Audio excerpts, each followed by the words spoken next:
Natasha Clark's still with us. You were right about winter fuel, Natasha? Yeah, I mean, look, it's something that she has rightly pressed the Prime Minister on since day one of, it is proved to be a real millstone around the government's neck, hasn't it, this winter fuel debacle, and it has dominated newspaper columns, radio airwaves for months, and over a paltry amount of money. Exactly, over nothing, over really no amount of money at all. But it's clearly caused quite a lot of anger. And it's taken the government 9-10 months to decide to U-turn on it. And still, they are in a sticky mess over this. I do not understand why on earth they've announced it in this way, why they've not said how they'll pay for it, and why they've decided to announce it so far from a budget that they can't lay out exactly who will qualify, who will not qualify. It creates more uncertainty. It means that every single cabinet minister is asked about it whenever they go on the radio, whenever they do an interview, and it just leaves people in an uncertainty, and it gives Kemi Badenoch the answer. I don't think she particularly made the argument very well, but it is chaos, isn't it? It's a terrible on that policy, yeah. On that policy and the way that it's been done is been terrible, and I do not understand why, and I do not think that the position can hold until the budget, where they are saying, we don't know how they're going to pay for it. That is something that in the general election, Labour would have never let happen. They would never let themselves open up the idea from the Conservatives that they have made an unfunded spending commitment and not saying how they're going to pay for it. And indeed, further potential U-turns to come. I mean, it seems pretty clear to me from Badenoch's question on child benefit, seems pretty clear the Prime Minister repeatedly refusing to say that they're going to stick with the two-child benefit cap. Yeah, he wants to raise... change coming. Yeah, he wants to lift that cap. It's very clear that is what he wants to do, and he's reportedly told officials to look at that. He's told the Treasury to find the money to do so. Expensive.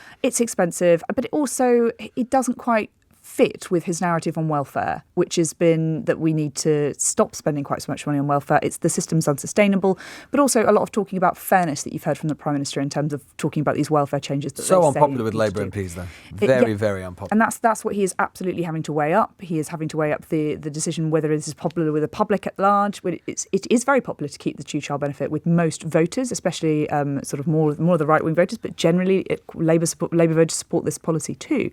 But also he's clearly, of the decision that this is something that he can do to show his backbenchers and to show his MPs this is what action in a Labour government will look like. And, all of the economic indicators do show that it is the clearest and easiest way to help lift thousands of kids out of poverty. It feels to me as if, what we've seen there from the Prime Minister and also from the Chancellor this morning, it's part of the same thing. There is clearly a movement. There is political concern in numbers 10 and 11 about support on the backbench. It's not for leadership or anything like that, but a really poor morale among Labour MPs. Yeah. Really a sense of kind of listlessness, a sense of not having enough to go back to their constituents with, and in particular as points of differentiation between themselves, Reform, and the Tories. Although, what's interesting is, of course, and in a way that's intriguing, Reform are actually proving to be something that even, for example, the Greens are not proving to be at the moment, or even arguably the Lib Dems.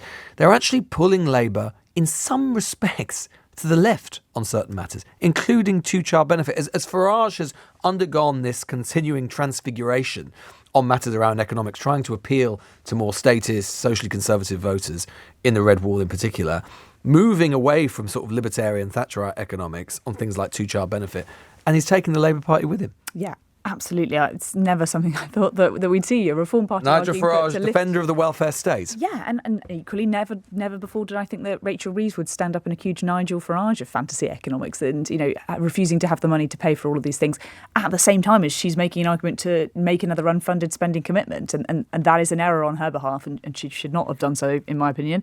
But yeah, the Reform Party, and you've just seen Sarah Pochin, the newest Reform MP, after winning that by-election. Her first question at Prime Minister's Questions, so I believe that was on the defence review, which obviously the Prime Minister outlined earlier this week. Again, another muddle for the Prime Minister on the spending figures, which we talked about yesterday. And that's going to be another headache for the Chancellor, not for this spending review, but later down the line. Pretty sparky between the Leader of the Opposition and the Prime Minister. Badenoch seemed pretty angry by the end, actually, and a lot of this stuff is often confected, right? But I don't know, she was pretty irritated, I think, particularly from that attack. What did she say? She says he's been in government for nearly a year. It's only going to get harder and harder. At every single point, all those sort of everything's only going to get worse. He has to ask Morgan McSweeney what he believes in. The Prime Minister comes back. I have to say, I'd missed this about this thing about the Russian embassy sort of tweeting about her. But on this point about Ukraine, she was really really angry about that, this sort of accusation of a proxy war. I think they both rattled each other today, Lewis, and I think it started when Kemi Badenoch stood up and didn't say, well, I'm glad the Prime Minister, just like Ed Davey has done, in the respectful way that he usually does conduct himself during PMQs. She can't bring herself to say, I welcome the Chancellor today talking about how she's going to reverse the winter fuel decision for millions of people, like I've been calling for a long time. It's quite an easy win, and you don't have to say it in quite such a sort of aggressive fashion of, this was my policy, I've been pushing you on this, and thank goodness you finally listened.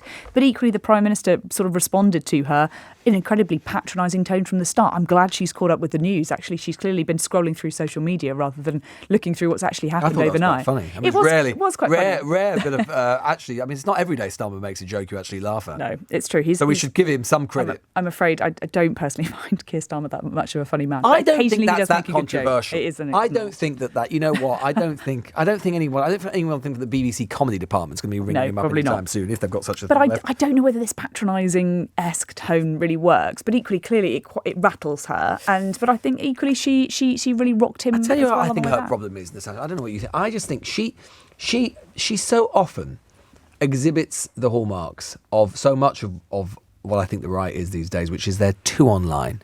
She keeps talking about Chagos. Now, I've seen enough polling, as I'm sure you have now, focus groups, whatever. This ain't landing. People don't know where the Chagos Islands is. They never will. Yeah, I had to look at it the other day. They don't care, right? They don't care. Well, exactly. That would be true for most people, right? Even political journalists, when this all goes. She keeps talking about this 30 billion. It ain't going to land. We've seen enough polling now since that deal has been signed to show that, there are lots of things that are damaging government approval rating. Chagos Islands are not one of them. Yeah, and actually the government's poll rating has actually gone up in the last week or two. People like giving the Chagos Islands away. Fantastic. Exactly. Yeah. Have you got any other territories we could give away? Guernsey, maybe? Yes. Hey. Since the Brexit deal was signed and since the Chagos deal was signed, the government approval rating has gone up by 1 or 2 percentage points, according to the latest polling from YouGov that I saw last week. So I don't know if it's that people don't, that it's not a good argument to make, but people don't know what it is. They've got better things to worry about. They've got other things to worry about. What I do think is a good argument is the money, because obviously we know that the Chancellor is increasingly fiscally constrained. We know that we've got this spending review. It's going to be lots of money that the Chancellor is going to want to promise. And instead, the government have chosen to pay billions of pounds for over a very long time, in fairness. True, over a very long period of time, and much less than we were expecting. Kemi Badenoch keeps talking about £30 billion. I think the government said it's going to be about £4 billion. Yeah. But actually, that is £4 billion that could be used to lift the two-child benefit cap or reverse that winter fuel decision. She will not say that that's going to happen. Well, also something I thought was interesting, actually quite a strong... Well, the Prime Minister set himself a bit of a bar there, talking about these Trump tariffs. Because, of course, he said, rightly, ironically enough, I suppose a Brexit benefit, he said Britain is the only country in the world not to be subject to the full 50% rate on steel and aluminium from Trump. Correct. He also said, and he said it twice, we're working on getting that to zero, which will happen. Now, I thought it's a bit of a hostage to fortune now, because not only do we know Trump is extremely quixotic, and has already hinted overnight that actually, if he feels the UK isn't implementing its deal as he likes, that actually even the 25% that which we're currently exempt from could be restored. But given that the White House has not been willing to actually remove some of the base level tariffs on anyone, I'm not sure he can say with confidence. I mean, maybe he can.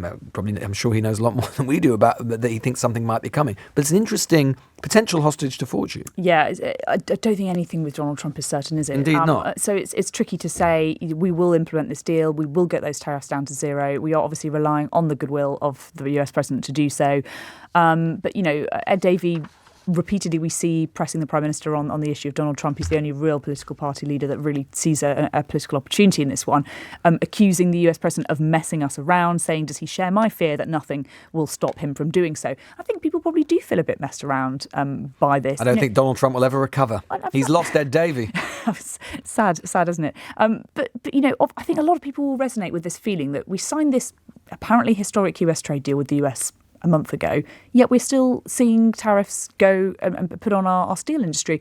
Isn't this meant to be... It's very complicated, but I think people will look at it and go, well, what is this deal that Keir Starmer... I mean, it's complicated for the government as an argument to then turn around and be like, well, we've got all these great deals, as you say, and then when these are being reimposed. Just finally, I mean, striking, as I say, Prime Minister continuing the...